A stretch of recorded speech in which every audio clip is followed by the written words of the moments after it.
Thank you, Kimberly, for that beautiful introduction, which I could not possibly follow up. And thank you, Dr. von Hildebrand, for a talk that I thought it was going to be difficult to follow, but now I realize I was wrong. It's going to be impossible. I feel like just sneaking off and going home. If Adam was the first wimp, that makes me the second wimp. I guess by Chesterton standards, though, that makes me courageous. I am certainly in awe of this lady. The last time I taught a course on C.S. Lewis to 200 students at Boston College, nearly all those students agreed with nearly everything he wrote in a dozen books and a dozen articles that we read, except for one thing. Most of the students not only disagreed with, but felt very strongly that Lewis was scandalously out of line in opposing priestesses. In his wonderful little article, Priestesses in the Church, ? The issue looms large. Too large, I think. At least compared with the apocalyptic cosmic spiritual war we are in, as for the first time in all of human history, as the Pope has said, the eclipse of God has descended massively on the Western world. And yet there is a connection between this larger issue and this smaller one. Next to abortion, women's ordination is the most polarizing and passionate issue in the Church today. I do not think that I or an angel from heaven could convince and convert the 1/3 who are passionately committed to the cause for priestesses.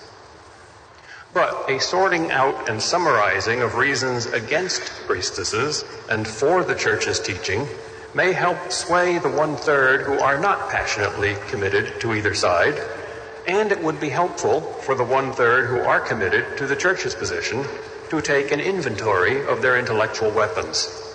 That is my purpose here. I don't think I have any new arguments, just restatements of others' arguments. But I don't know of any such summary of all the arguments that I could send someone to who asks me for it. The closest thing I know is an article that is, as far as I know, still unpublished by a man named Chris Kaiser, from which many of my arguments here are going to come. So, since I write the books and articles that I'd like to read, but can't because nobody else does it, so I have to, here is my attempt to summarize in less than an hour the Church's case for the controversial proposition that only boys can be the daddies. That's straight from Mr. Rogers' neighborhood. I shall present only one side of the issue, the Church's side, because the arguments on the other side are very simple and very obvious. They come down to, why not? The idea of priestesses is not guilty until proven innocent, but innocent until proven guilty. The onus of proof, it seems, is on the Church's side. I will accept that onus of proof and try to prove the idea guilty. Before looking at the substantive arguments, however, I think it is useful and honest to look at ourselves and our prejudices first, because they are in fact operative in the discussion. 4 in particular move us today, all in the direction of saying yes to priestesses. The power of positive thinking, egalitarianism, guilt about male chauvinism, and the desire for peace. First, we always prefer positive thoughts and feelings to negative ones. We'd rather say yes than say no. But God gave us no as well as yes. Ann Landers defines personality as the ability to say yes and character as the ability to say no. We need both. We need negativity, limits, narrowness, borders, or else nothing will have definition and character. Without the negative, no positive. We especially hate limitations that make us suffer. Poverty, disease, weakness. I think God must have arranged our lives to be full of lived limits like these, partly because without such limits, there is no drama. One of the saddest things about being filthy rich, I imagine, is the lack of limits. you can do nearly anything, and therefore the lack of drama and bite in life. The rich always have a much higher suicide rate than the poor. The one society on earth with a 0 suicide rate is the poorest and most primitive society on earth, the Australian Aborigines. So it behooves us to say a preliminary hurrah for limits and barriers and a yes to no in principle. But in fact, we say the opposite. Second, we, especially we Americans, are egalitarians. We hate discrimination. But discrimination is one aspect of limit, of the no. God discriminated between men and women in creating us different. We may rebel against this, but it is rebelling against our own nature. Already, by nature and the will of the Creator, men are barred from getting pregnant and childbirth. And women are barred from impregnating. God is just, but God's justice is far greater and richer and more mysterious than mere equality. God's justice is harmony, like music, not mathematics, like an equation. The ancients understood this justice because they lived in a natural cosmos, not a man-made and artificial one, surrounded by technological and political complexities and artifices. Human justice has a rightful concern for equality because we need to protect ourselves and our rights against others, like fascists, who would impose an unnatural and unjust inequality on us. But we also need to protect ourselves against those who, like the communists, would impose an unnatural and unjust equality upon us. It is simply not true that deep down we're all the same. The deeper down you go, the more the secret of our uniqueness is found. Ultimately, we find the difference between the heavenly and the hellish, the thoroughly and successfully human and the thoroughly and eternally inhuman, deep down. In the book of Genesis, not all discrimination and differentiation is between good and evil. God introduces distinctions into creation, including the distinction between male and female, for good. In fact, each act of creation is an act of discrimination. Light from darkness, waters below the firmament from waters above the firmament, land from sea, living from non-living, animal from plant, birds from fish, one species from another, man generically from animal, and man, male, from female. A third prejudice is that we men today are especially sensitive to women's demands out of guilt. A double guilt. First, guilt for past scorn and prejudice against women as inferiors by many of our ancestors. And second, guilt for present dehumanizing violence, raping, and battering by our brothers. But our ancestors and our brothers are not us. We are not personally responsible and guilty for their sins against women. Yet, though we may not rightly feel guilt for these sins, we do naturally and rightly feel shame, for they are our fathers and brothers. It's all in the family. If you found that Adolf Hitler was literally your grandfather, you would naturally feel shame for this black sheep in your family. Now, we want to relieve this shame and compensate for these wrongs, as affirmative action tries to compensate for slavery, or a professor bending over backwards to give a good grade to a student he dislikes and has been unfair to. The danger here is overcompensation, responding to past injustice by present opposite injustice, trying to make a right out of two wrongs. A fourth and less praiseworthy motive than the well-meaning but misdirected attempt to compensate for past wrongs is the fear of present trouble, the lust for comfort, the giving in to intimidation, the fanatical desire not to be seen as a fanatic, or modernity's other F word, fundamentalist.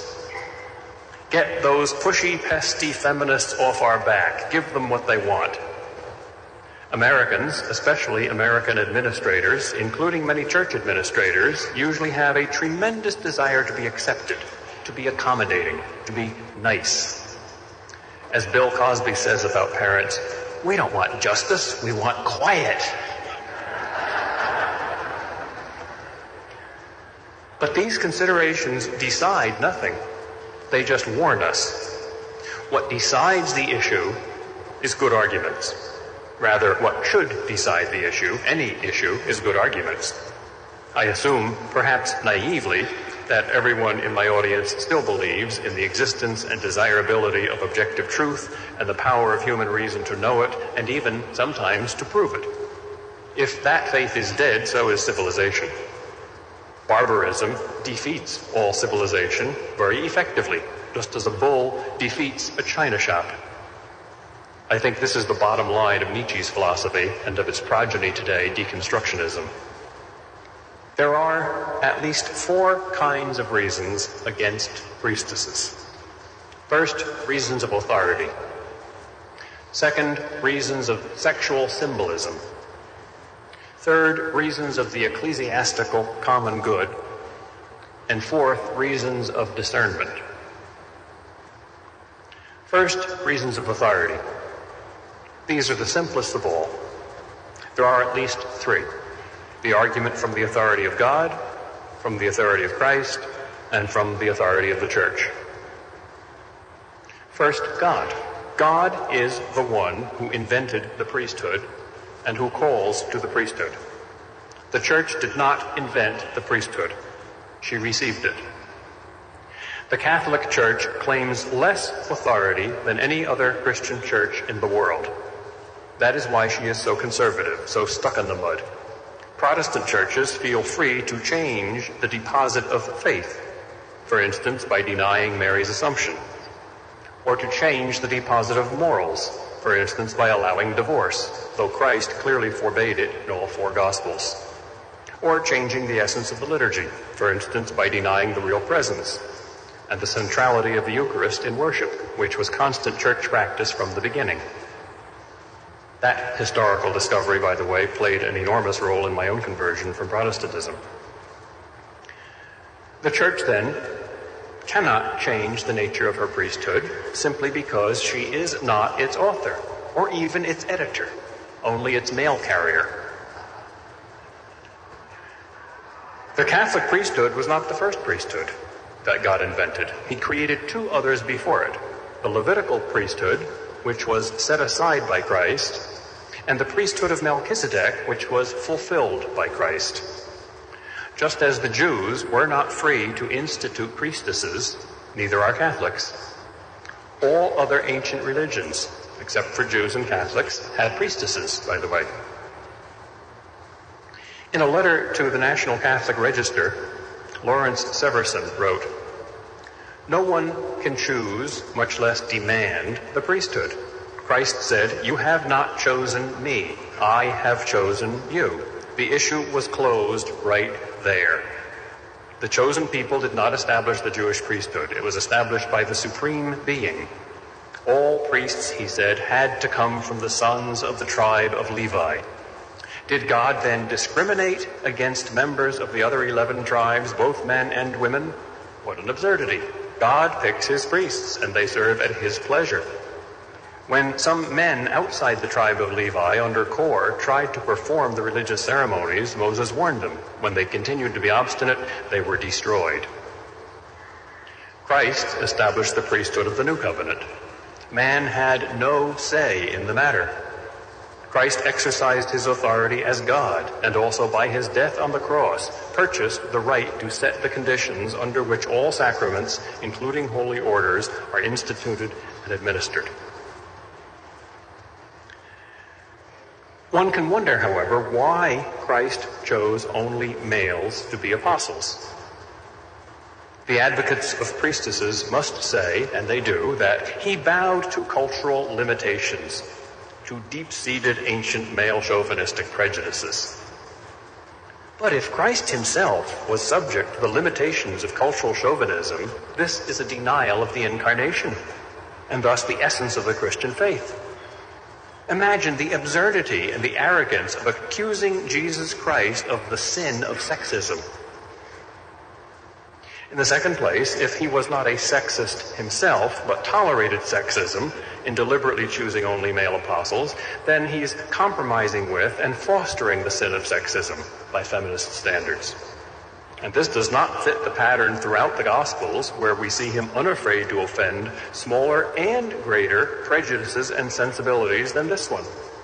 For instance, when he and his disciples eat with unwashed hands, and when he tells the Jews that they must drink his blood.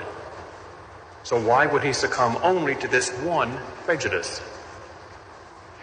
In the third place, there was no consensus against priestesses in the ancient world.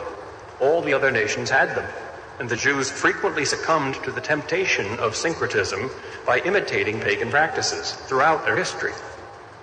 Louis Boyer writes, "From the earliest civilizations of the Fertile Crescent through the Greece and Rome of the early Christian era, the ancients had always been accustomed to female priests who were not in the least in an inferior position to male priests. The male priesthood, contrary to contemporary popular prejudice, was an anomaly in the ancient world, as was the Jewish idea of a creator God, totally transcendent to the universe, who created its very matter out of nothing.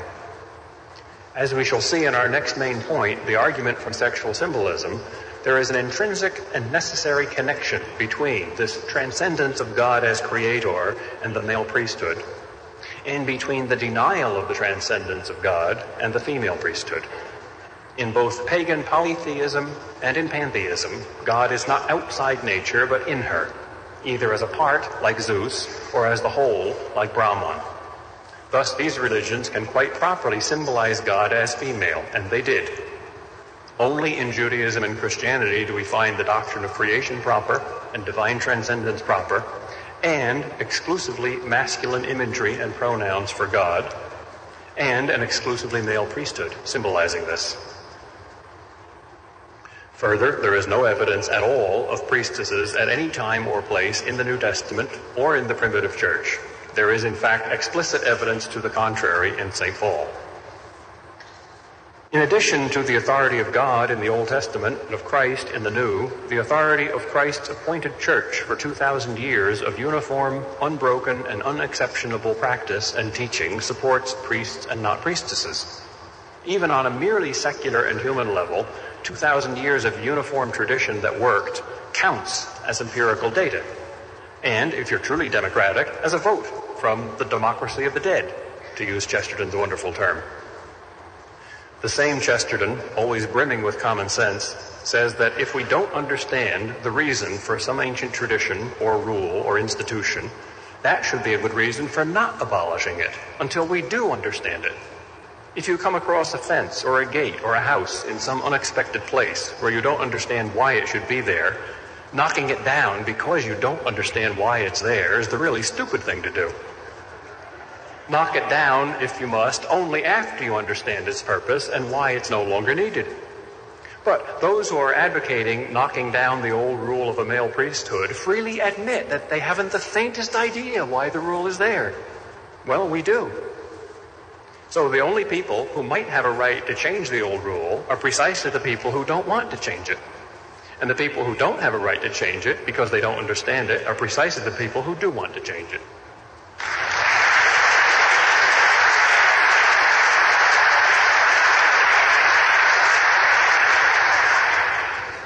The church is our mater et magistra, our mother and teacher. Let's have no mater si magistra no, from the right or the left. Ideology does not judge the church judges ideologies. To be a Catholic is to believe that the church and her traditions are more than human, that she is the body of Jesus Christ, graced with his real presence and power and promise of guidance. I have not yet once heard one advocate of priestesses face and affirm this fact, or manifest the loyal submission that all the saints had to our Holy Mother. When feminists become saints, we will become their pupils.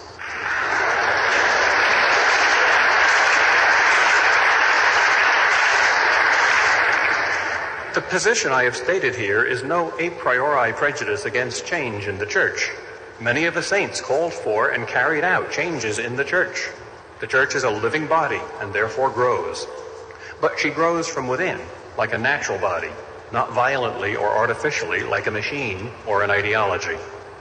As I shall show in main point number 2, a change to priestesses would manifest not growth and maturity, but an identity crisis. The Church has said no to priestesses not only from her beginning, from apostolic times, not only through nearly 2,000 years of past history, but also today. It is a simple and massive fact that the Church today has spoken, magisterially, officially, authoritatively, clearly, and publicly. What more does anybody want? Rome has spoken, the case is closed. That formula used to evoke love and loyalty.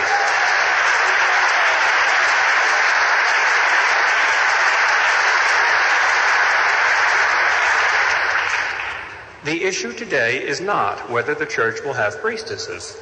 She won't. The only open issue today is whether the would-be priestesses will have the Church.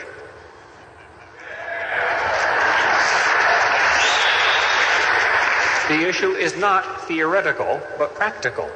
It is a test of everyone's loyalty to the Church and therefore to Christ. For the head is not related to his body as a CEO to a business, but as that funny pink ball between your shoulders to the four-limbed flesh beneath it.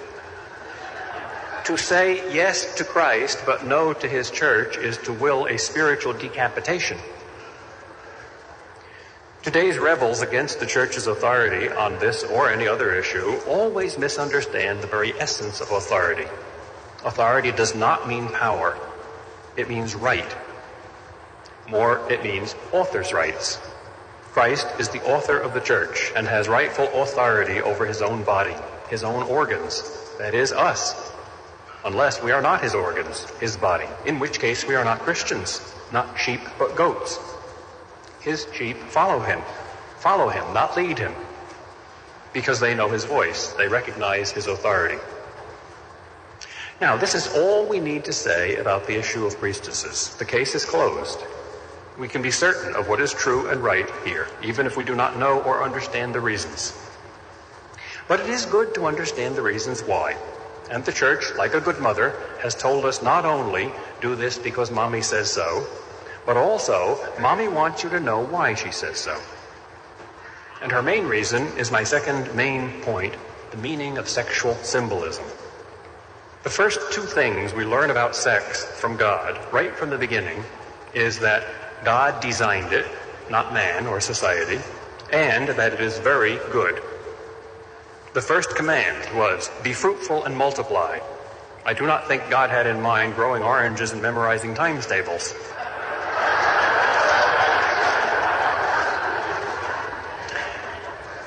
It is significant that most advocates of priestesses do not seem to believe or care much about this. They usually see sexuality as a social, human, conventional, changeable thing, and they often see it as a problem, an obstacle, or even an enemy. In the case of radical feminists railing against the prison of having wombs and glorifying the act of breaking out of this prison by killing their unborn babies. If they see their bodies and their sexuality as theirs and not God's, it is quite naturally that they should proceed to the next step of seeing their babies as theirs and not God's.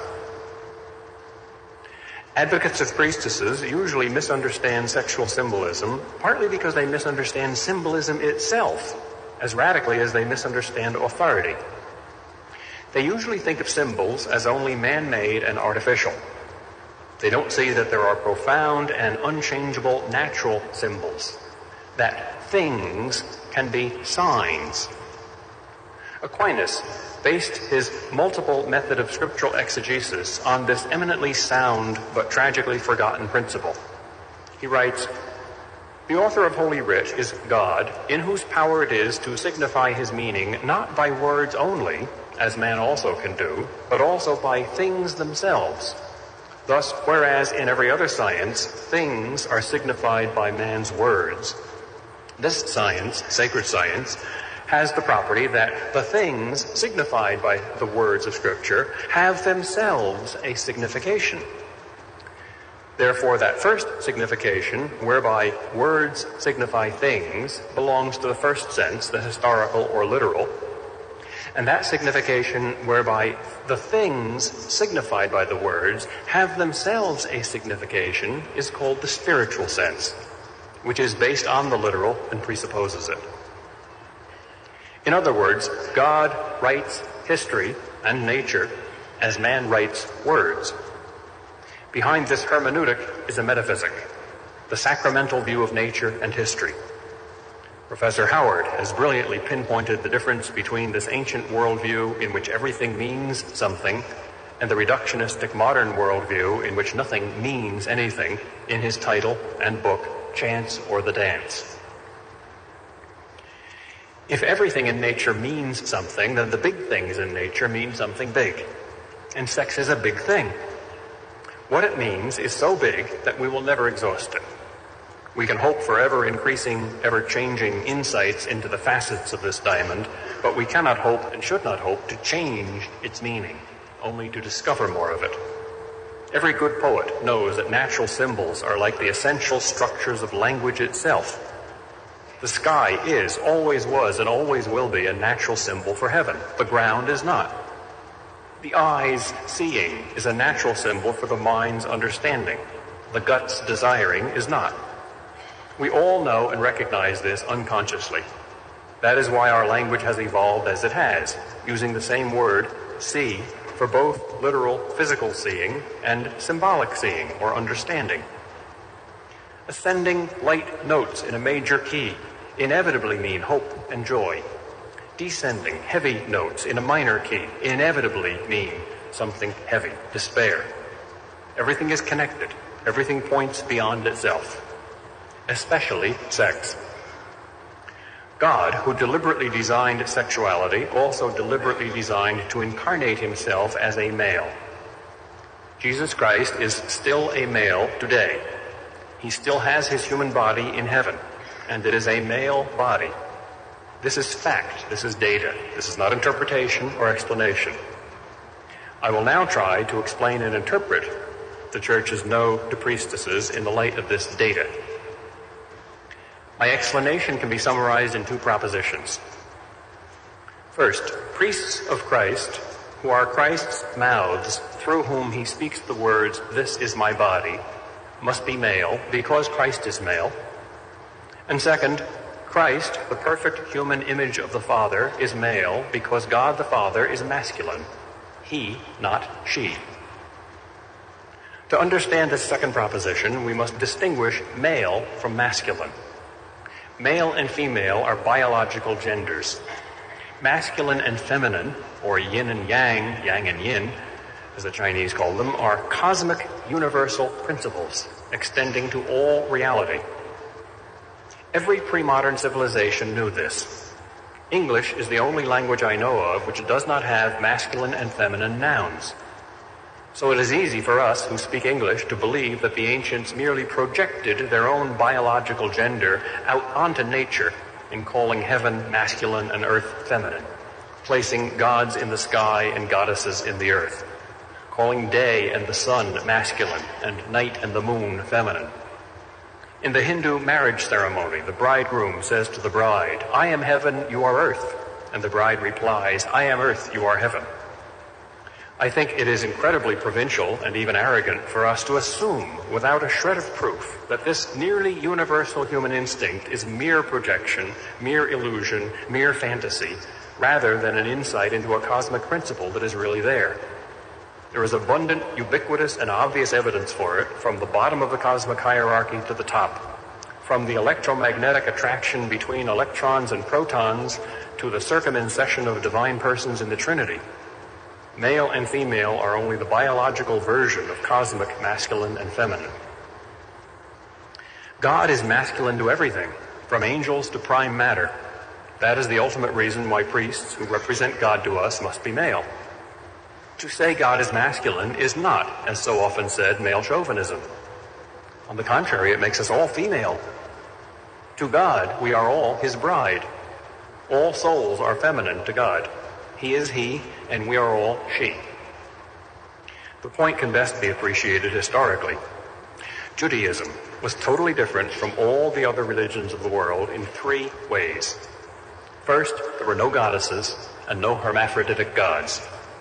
God, the only God, was always, only, and everywhere he. Therefore, there were also no priestesses.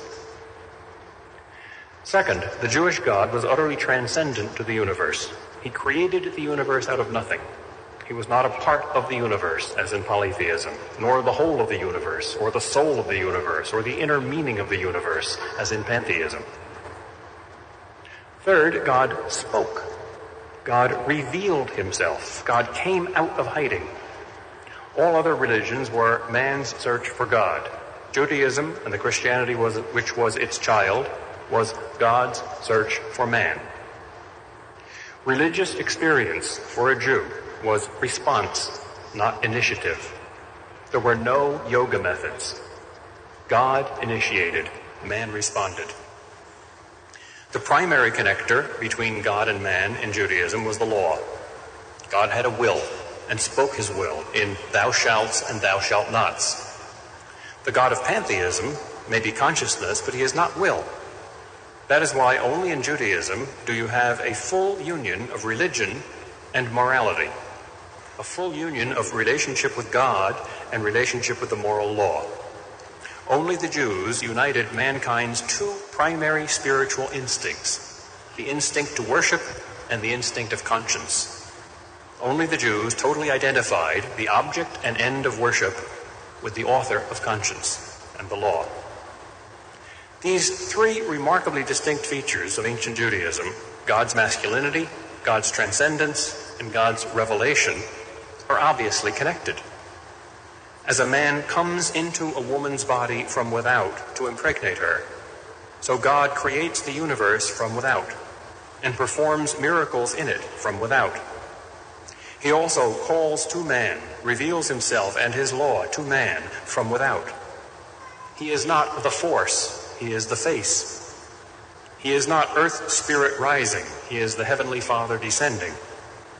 He is not the ideal construct of man's mind, he is the hound of heaven. C.S. Lewis says that to speak of man's search for God is like speaking of the mouse's search for the cat. I think the fundamental problem with the advocates of priestesses is that they do not understand who God is. Most of them would register strong discomfort and disagreement at the description while I read a wonderful and remarkable paragraph from C.S. Lewis, the end of the chapter in Miracles, called Christianity and Religion, that is, Christianity versus pantheism. Here is the Christian and the Jewish and the Muslim God. Understand him, and you will understand why priestesses are impossible. Scowl or puzzle at this description of God, and you will scowl or puzzle at the Church's adamant no to priestesses. Men are reluctant to pass over from the notion of an abstract deity to the living God. I do not wonder. Here lies the deepest taproot of pantheism and of its objection to traditional imagery. This imagery was hated not at bottom because it pictured God as a man, but because it pictured him as a king or as a warrior. The pantheist's God does nothing, demands nothing. He is there, if you wish for him, like a book on a shelf. He will not pursue you. There is no danger that at any time heaven and earth will flee away at his glance. If he were the truth, then we could really say that all the Christian images of kingship were a historical accident of which our religion ought to be purged. It is with a shock that we discover them to be indispensable. You have had a shock like that before, in connection with smaller matters. When the fishing line pulls at your hand, when something breathes beside you in the darkness. So here, the shock comes at the precise moment when the thrill of life is communicated to us along the clue we have been following. It is always shocking to meet life where we thought we were alone. Look out, we cry, it's alive! And therefore, this is the very point at which so many draw back. I would have done so myself if I could, and proceed no further with Christianity. An impersonal God, well and good. A subjective God of beauty, truth, and goodness inside our own heads, better still. A formless life force surging through us, a vast power which we can tap, best of all. But God himself, alive, pulling at the other end of the cord, perhaps approaching at an infinite speed, the hunter, the king, the husband? That is quite another matter. There comes a moment when the children who have been playing at burglars hush suddenly. Was that a real footstep in the hall? There comes a moment when people who have been dabbling in religion, man's search for God, suddenly draw back.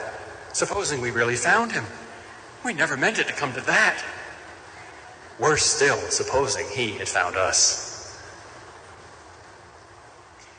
Now, if you reply that this ancient picture of the hunter, king, husband, God in Scripture is historically relative, and that we should keep the essential meat and throw away the accidental shell, I reply in 3 ways. First, the masculinity of God is not part of the shell, but part of the nut. It is not like Hebrew grammar, a translatable, replaceable medium. It is content, data, revelation. Something so deliberate and distinctively Hebrew and all-pervasive in Scripture as the he-ness of God could not be a mere accident. Second, if it is a residue of the sin of sexism, then God revealed himself through sin. This really denies the existence of revelation. It judges the divine revelation by human opinion rather than vice versa, thus frustrating the very purpose of revelation, which is to reveal something that we couldn't have come up with from our own opinion. The assumption behind the notion of divine revelation is one which most advocates of priestesses deny, ignore, or at least are very embarrassed at. This is the notion of original sin, which entails that we are not good and wise and able to know who God is by using the best that is in us, but rather that we are rebellious and foolish and need correction, and that therefore we should expect to be surprised and even offended by God's revelation. Otherwise, our instincts would be all right and adequate and in no need of correction. Third, there is the camel's nose under the tent argument. Once you monkey with your data, where do you stop? Why stop, ever, at all? If you can subtract the divine masculinity from Scripture when it offends you, why can't you subtract the divine compassion when that offends you? If you read your Marxism into Scripture today, why can't you read your Nazism into Scripture tomorrow? If you can change God's masculinity, why not change his morality? Why not his very being? If you can twist the pronoun, why not twist the noun? My previous point concerned the masculinity of God. The other half of my case is the femininity of the church. The church is God's bride. We are the church. The soul is impregnated by God, not vice versa. That's why God must always be he to us and never she. Religion is intrinsically heterosexual and therefore fruitful. No lesbian love with God, therefore no goddesses, therefore no priestesses. Our new birth comes from above, from without, from transcendence. We do not spiritually impregnate ourselves with salvation or divine life any more than we physically impregnate ourselves. Modernist humanism and naturalism is really a spiritual masturbation. The connection is obvious and strong and natural and unchangeable. The connection between God's transcendence, God's masculinity, and God's revelation. As C.S. Lewis says so simply, God himself has taught us how to speak of him. The church can no more be fruitful without being impregnated by her divine husband than a woman can be pregnant with new life without a man. Feminists who resent this fact, and therefore often facts as such, and resent their own feminine nature as women as much as they resent man's masculinity. The 3 theological notions are tied together. Deny God's transcendence, which is the condition for his revelation, and you get a lesbian church, declaring independence from God as the other, God as transcendent, God as masculine, believing herself to be already innately in possession of divine life, that is, denying original sin, or trying to impregnate herself horizontally, humanly, by a kind of perverse autoeroticism, narcissism, and self-idolatry. Lesbians, like gays, simply cannot make life, and the lesbian spirit of Women Church will never be able to make life without God the Father. The Christian saints and mystics constantly use the scriptural and authoritative metaphor of God as husband to the church and to the soul. The alternative, historically, has been pagan goddesses or the pantheistic divine hermaphrodite.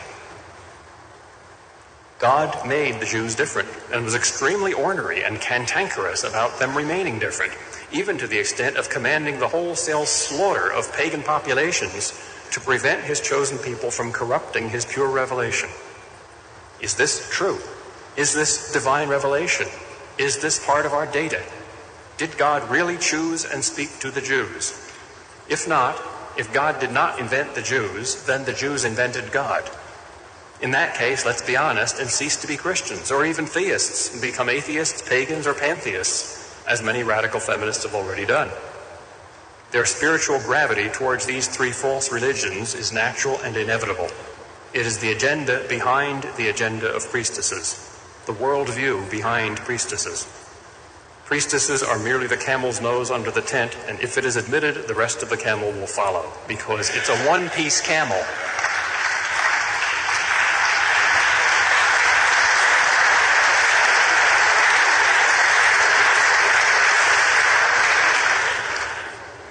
C.S. Lewis saw that priestesses mean not just a different polity, but a different religion. He wrote, "But why should a woman not, in this priestly sense, represent God? Well, suppose the reformer stops saying that a good woman may be like God and begins saying that God is like a good woman. Suppose he says that we might just as well pray to our mother which art in heaven as to our Father. Suppose he suggests that the incarnation might just as well have taken a female as a male form. The second person of the Trinity could as well be called the daughter as the son. Suppose finally that the mystical marriage were reversed and that the church were the bridegroom and Christ the bride. All this, it seems to me, is involved in the claim that a woman can represent God as a priest does. So to say that it does not matter is to say that all the masculine imagery is not inspired, is merely human in origin, and this is surely intolerable. Or, if tolerable, it is an argument not in favor of Christian priestesses, but against Christianity. It is also, still to quote Lewis, based on a shallow view of imagery. One of the ends for which sex was created was to symbolize for us the hidden things of God. One of the functions of human marriage is to express the nature of the union between Christ and the church. Priesthood does not mean merely ministry. The new ICEL mistranslations of our liturgy, which substitute minister for priest, fail to see this blindingly obvious fact. A priest is not just a minister. Ministries like lector and Eucharistic minister, psychologist and counselor, social worker and political activist, and even prophet can be indifferent to sex. Women can and do perform all of these ministries. But priesthood is different. No one but a priest can consecrate, can transubstantiate, or rather be the instrument of transubstantiation. A Catholic priest is not just a symbol of Christ, he is sacramentally in persona Christi. When he says, "This is my body," you hear Jesus Christ speaking. Father Murphy does not mean, "This is Father Murphy's body." The priest is not merely remembering or repeating Christ's words here, he is truly channeling them. We hear Jesus Christ actually speaking here and now when we hear these words, actually doing the miracle the words signify. A priest must be a man because Christ was a man, and this was not accidental, like his height or skin color. To see this point, consider the analogy offered by Bishop Eldon Curtis. He writes, "Could the role of Hamlet in Shakespeare's famous drama be portrayed adequately by a woman as a woman? Only if the plot were rewritten and the relationships and dialogue of the main characters substantially changed. But then it would not be the work of Shakespeare. Whereas Hamlet's fictitious life merely is recalled with each presentation of the play, in the Eucharistic celebration, the life, death, and resurrection of Christ is represented in its present reality. It would be therefore even less appropriate for a woman to portray the role of Jesus in the drama of the Eucharist. But you may say, why is his maleness essential? Because he is the revelation of the Father, and the Father's masculinity is essential, as we have seen. The priest represents Christ, and Christ represents the Father. The priest must be male because Christ is male, and Christ is male because the Father is masculine. The obvious and ubiquitously heard objection to this view is that it is male chauvinism. As my colleague Mary Daly has written, if God is male, then male is God. I have 5 answers to this charge. First, it is closer to female chauvinism, for it makes all of us female in relation to God. Women need not become like men when they approach God, but men must become like women.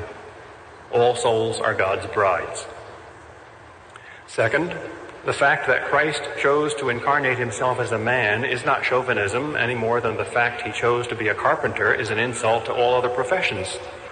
The incarnation was the kenosis, the emptying. He came down to the lowest place, a crucified criminal in a Roman-occupied hick town. Not an angel or an emperor, and not a woman.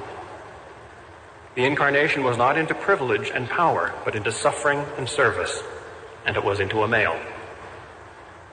It is the modern feminists who are the real male chauvinists, lusting for reproductive freedom, that is, sexual irresponsibility, like playboys, and demanding empowerment, that is, envying and imitating not only males, but male fools, judging inner worth by outer performance, sacrificing being for doing, finding their identity in their worldly careers, not in their inner essence, in their physical and spiritual wombs and motherhoods. This is what Carl Stern called the flight from woman. It is a strange and sad phenomenon. These genuinely hurt and harmed and oppressed and abused and very often raped women becoming radical feminists and hating their own femininity and hating all ordinary women who love and enjoy their ordinary femininity. How often have you heard radical feminists praise Midwestern housewives?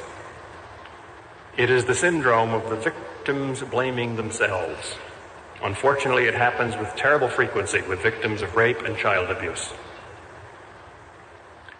Third, Julie Lesh-Wiley argues that if Jesus had been born a woman in the first century, the male-dominated world, his life and teaching of unselfish love for others would not have been as arresting and as instructively scandalous as it was. For women, in all times and places and cultures, until modern radical feminism, have always been in general more altruistic, less power-greedy, less violence-prone, and more self-emptying and more naturally religious than men. In becoming a man, Jesus, in a sense, let women be and went after men to transform them. Not into women, and certainly not into wimps, but into people like himself. He redefined maleness and power as courage to suffer instead of domination, giving instead of taking. Women were a little less in need of that lesson. So again, Christianity is closer to female chauvinism than male chauvinism. A fourth reason, women priests would demean and insult women. For it would be like asking women to be cross-dressers or to wear male sex organs. It would remove the distinctive dignity of women, qua women, as symbols of the church, whom Christ, symbolized by the priest, marries. Priests are signs and symbols to be looked along, not just at. So what would a priestess mean? What would it signify? It would signify to all women that they are spiritual lesbians, not brides. Fifth and finally, Christ's maleness is not chauvinistic because he had a mother, but no earthly father. Mary is the refutation of the charge of chauvinism. No merely human being was ever nearly as great as this woman, according to the teaching of this hatefully chauvinistic church. She is our tainted nature's solitary boast. Mother of God, hardly a title to sneer at. Mother of anyone is hardly a title to sneer at. To retell a story you probably heard from Kimberly last year, a boy and a girl were arguing about who would play captain in a game of pirates. The boy insisted on being the captain. The girl won the argument by agreeing, okay, you're the captain, but I'm the mother of the captain.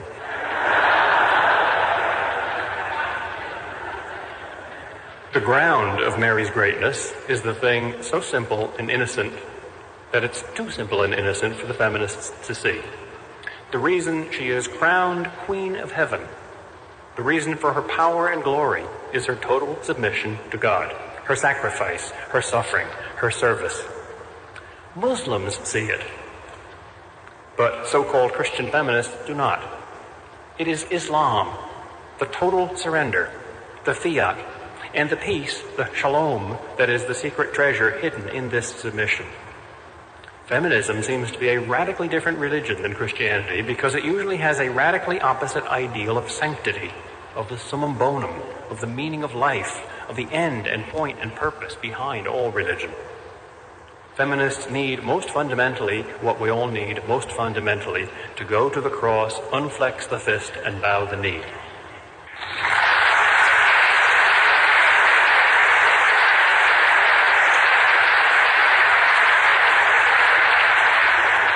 My last two reasons against priestesses are much simpler and briefer.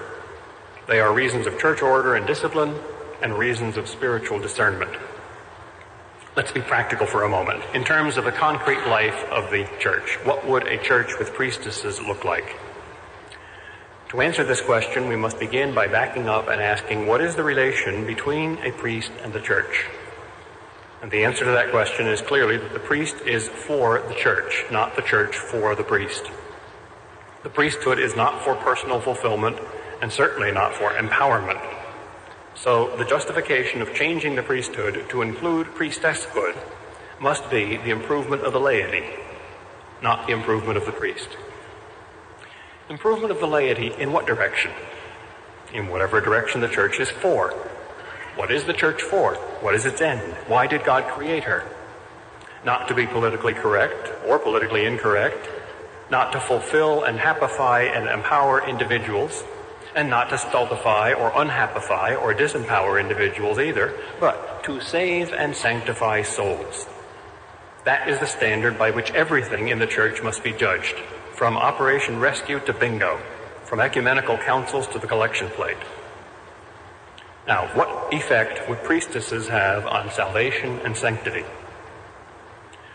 For one thing, it would undermine many Catholics' confidence in the Church's authority by contradicting explicit teaching and universal practice of 1900 years of history, papal declarations, patristic fathers, doctors of a church, and ecumenical councils. Even if the doctrine of no priestesses is not defined ex cathedra, to begin to ordain them would surely place this doubt in many minds. People would think, if the Church was wrong for almost 2,000 years about this, why mightn't she be wrong about the rest of her teaching too? It might well even foster doubt of Christ's wisdom and infallibility, for the Church's stand against priestesses, like her stand against divorce, is not based on her own idea or her own authority, but on her fidelity to his.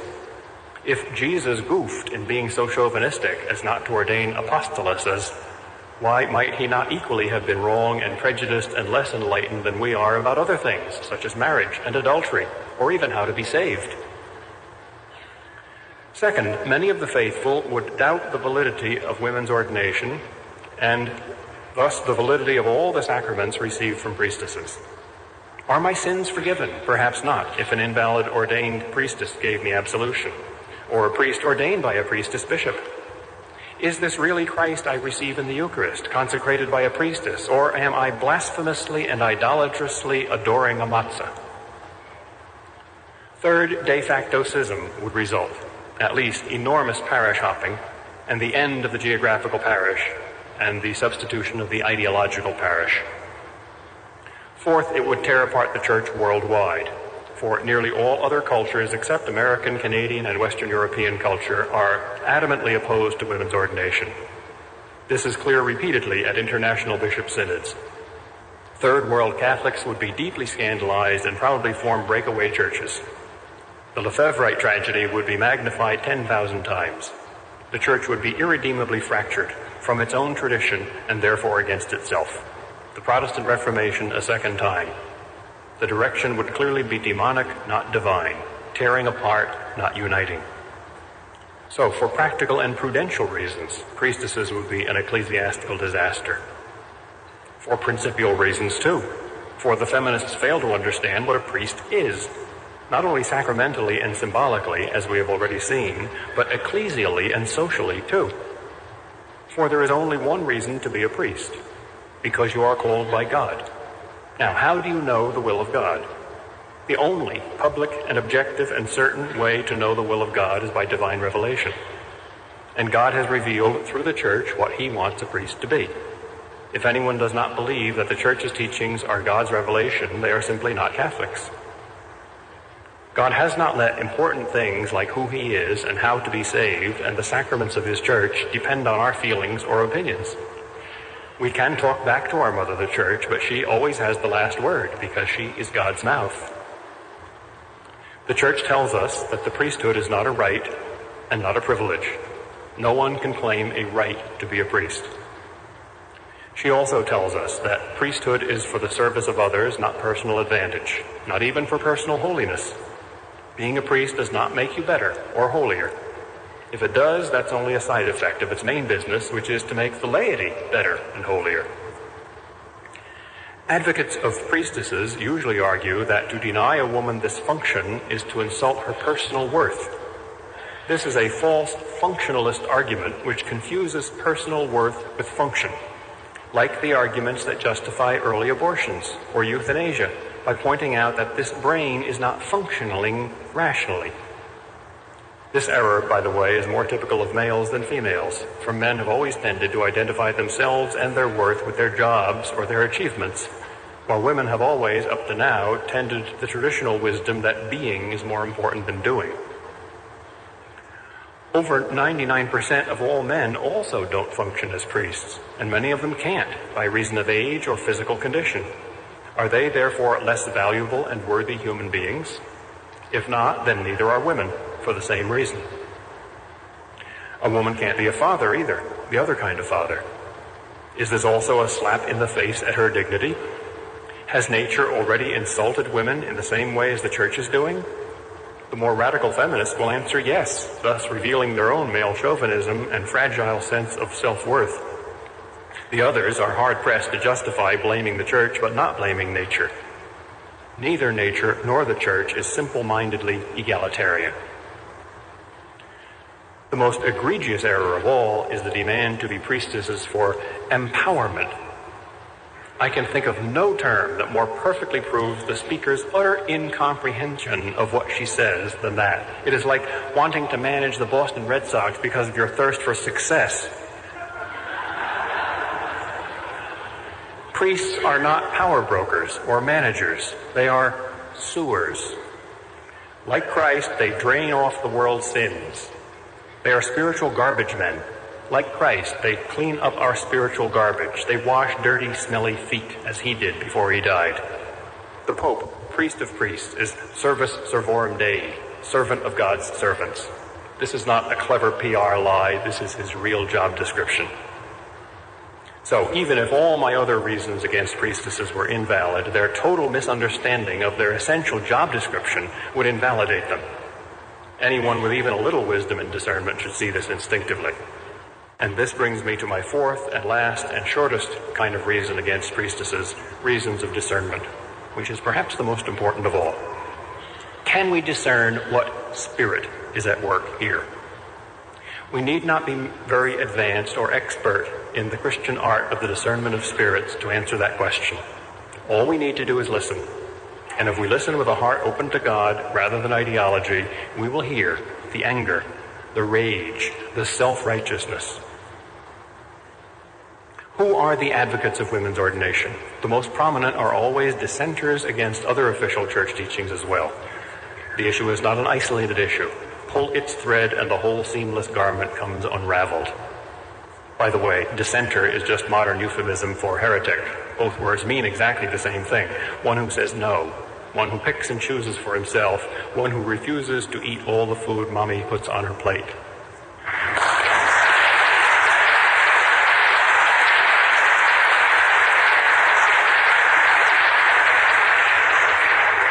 Most shockingly, most feminists behind priestesses are also strong advocates of abortion. That seems to me immediately and totally to destroy all their credentials to a hearing. For we know what God the priestesses of abortion serve, and his name is not Jesus, his name is Moloch. Moloch, like Jesus, also says, "Suffer the little children to come unto me." But where Jesus places his hand on their heads, Moloch places his teeth. In addition to approving of abortion, the leaders of the push for priestesses also want the church to approve contraception, fornication, sodomy, same-sex marriage, and divorce. A more complete and demonic attack on the family could not possibly be orchestrated, even in hell. Some of the leaders in the movement, such as the so-called nuns in Women's Church, clearly admit that they are worshiping another god, Mother Earth, and practicing another religion, paganism, Christ's old enemy, risen from the dead. Anyone who freely opens the church doors to these barbarians is clearly a traitor. Anyone who can't see through these spies' tissue paper thin cover of Catholicism is a fool. The origin of modern feminism is not inside Christianity, but outside it, in secular, usually Marxist or deconstructionist ideologies, that is, deeply anti-Christian, anti-religious, anti-theistic. Mary Daly, my famous colleague at Boston College, summarized her self-image candidly when she called herself in print, in her book Pure Lust, the Antichrist, and summarized her life's work as, quote, castrating God the Father. Next to her, Nietzsche was a wimp. Politics may make strange bedfellows like these for liberal theologians, but discernment of God's will, holiness, prayer, and submission never do. In fact, the advocates of priestesses never seem to speak of these things at all. This is another telling credential. There is an obvious match between the root or source of their spirit, which is not prayer, and the fruit or face of their spirit, which is not love or joy or peace. This sentence will make some people extremely angry, but it is true. It will make people angry because it is true. Look at their faces. You can see the hate, the hardness, the hurt.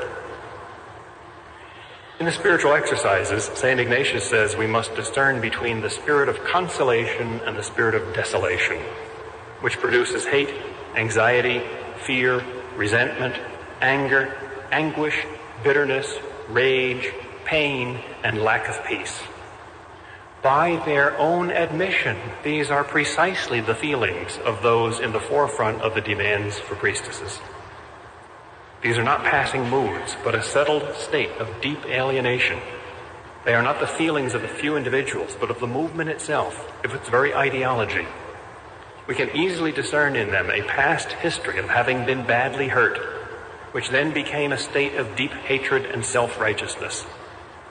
Father Paul Quay, S.J., characterized it this way: this is not a matter of succumbing to momentary irritation and passing flarings of anger, but everything indicates a settled mood of the most profound self-pity, which is another name for wounded pride, something most assuredly not from God.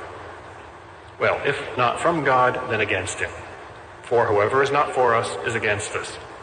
This is especially true in this time of decadence and decay in both church and society, this time of perhaps apocalyptic spiritual warfare. The issue goes beyond one of sacramental theory and ecclesiastical discipline. It is an issue of the priests of the Lord versus the priests of Baal, and a time for choosing not only between theologies, but between gods. A time for repeating Joshua's challenge to Israel. Remember, Joshua means Jesus, and the church is the new Israel. Now, therefore, fear the Lord and serve him in sincerity and in faithfulness, and put away the gods which your fathers served beyond the river and in Egypt, and serve the Lord. And if you be unwilling to serve the Lord, choose you this day whom you will serve, whether the gods your fathers served in the region beyond the river, or the gods of the Amorites in whose land you dwell. But as for me and my house, we will serve the Lord.